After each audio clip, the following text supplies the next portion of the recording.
Welcome back. ರಿಪಬ್ಲಿಕಾನ versus ಮರಳು mafia. ಅಕ್ರಮವಾಗಿ ಮರಳು ಮಾಫಿಯಾ ವಿರುದ್ಧ ರಿಪಬ್ಲಿಕಾನ ನಿರಂತರವಾದ ಅಭಿಯಾನ ಇದು.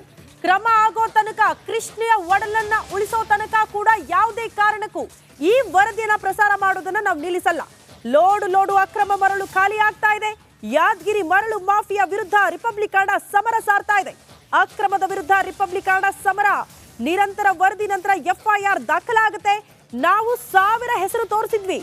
ಎಫ್ಐಆರ್ ನಲ್ಲಿ ಒಬ್ಬರ ಹೆಸರು ಯಾಕೆ ಇಲ್ಲ ಅನ್ನೋದು ಪ್ರಶ್ನೆ. ಹಾಗಾದ್ರೆ ಪ್ರಭಾವಿಗಳ ಒತ್ತಡಕ್ಕೂ ಕೂಡ ನೀವು ಮಣಿದಿದ್ದೀರಾ ಅನ್ನೋದು ಪ್ರಶ್ನೆ ಆಗುತ್ತೆ. ಎಫ್ಐಆರ್ ಕಾಪಿ ಯಾಕೆ ಬಹಿರಂಗ ಮಾಡ್ತಾ ಇಲ್ಲ? ಮರಳು ಕಳ್ಳರನ್ನ ಅರೆಸ್ಟ್ ಮಾಡದಿದ್ರೆ ಆ ಕಳ್ಳರ ರಕ್ಷಕರು ಯಾರಂತ ನಾವು ಕೂಡ ತೋರಿಸ್ತೀವಿ.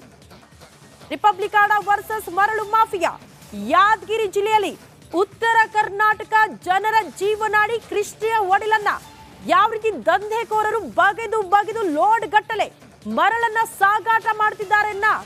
ರೆಡ್ ಹ್ಯಾಂಡ್ ಆಗಿ ಲೈವ್ ದೃಶ್ಯಗಳನ್ನ ರಿಪಬ್ಲಿಕಾನ ನಿಮ್ಮ ಮುಂದೆ ಇಡುವಂತ ಪ್ರಯತ್ನ ಮಾಡಿತ್ತು. ಈ ಬಗ್ಗೆ ಮತ್ತಷ್ಟು ಡೀಟೇಲ್ಸ್ ಅನ್ನ ಕೊಡ್ತಾ ಹೋಗ್ತಾರೆ ನಮ್ಮ ಪ್ರತಿನಿಧಿ ನಾಗರಾಜ್. ನೇರ ಸಂಪರ್ಕದಲ್ಲಿ ಜಾಯಿನ್ ಆಗ್ತಿದ್ದಾರೆ. ನಾಗರಾಜ್, ಕ್ರಮದ ಭರವಸೆ ಸಿಗುತ್ತೆ, ಬಟ್ ಇಲ್ಲಿ ತನಕ ಆಗಿದ್ದು ಕ್ರಮ ಏನು ಅನ್ನೋದು ಪ್ರಶ್ನೆ ಆಗುತ್ತೆ. ಎಫ್ಐಆರ್ ದಾಖಲು ಮಾಡಿದ್ರೆ ಯಾರೆಲ್ಲ ಶಾಮೀಲಾಗಿದ್ರು ಅವರ ಹೆಸರು ಯಾಕಿಲ್ಲ ಅನ್ನೋ ಪ್ರಶ್ನೆ. ಎಫ್ಐಆರ್ ಯಾಕೆ ಬಹಿರಂಗ ಪಡಿಸ್ತಾ ಇಲ್ಲ, ಇದು ಕೂಡ ಪ್ರಶ್ನೆ ಆಗುತ್ತೆ. ನಾಗರಾಜ್, ಶ್ರುತಿ, ಏನು ಯಾದಗಿರಿ ಜಿಲ್ಲೆಯಲ್ಲಿ ನಡೀತಾ ಇರುವಂತಹ ಅಕ್ರಮ ಮರಳು ಮಾಫಿಯಾದ ಬಗ್ಗೆ ರಿಪಬ್ಲಿಕ್ ಕನ್ನಡ ಏನು ಸತತವಾಗಿ ಈ ಒಂದು ವರದಿಯನ್ನ ಮಾಡ್ತಾನೆ ಇರುವಂತದ್ದು.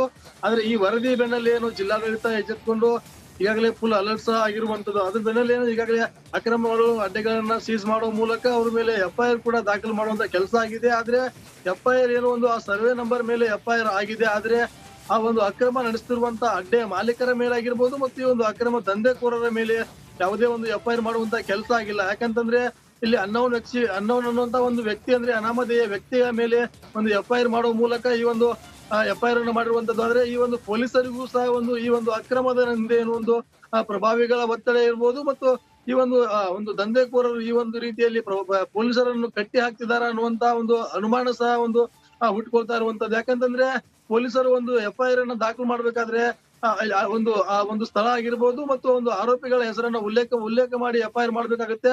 ಆದ್ರೆ ಪೊಲೀಸರು ಇದು ಯಾವುದನ್ನು ಮಾಡದೆ ಅಲ್ಲಿ ಇರುವಂತ ಒಂದು ಸರ್ವೆ ನಂಬರ್ ಆಧಾರದ ಮೇಲೆ ಎಫ್ಐಆರ್ ಮಾಡುವ ಮೂಲಕ ಈ ಒಂದು ಸರ್ವೆ ನಂಬರ್ ಆಧಾರದ ಮೇಲೆ ಎಫ್ಐಆರ್ ಮಾಡಿ ಈ ಒಂದು ಪ್ರಕರಣವನ್ನ ಇದು ಮಾಡ್ತಿರುವಂತದ್ದು.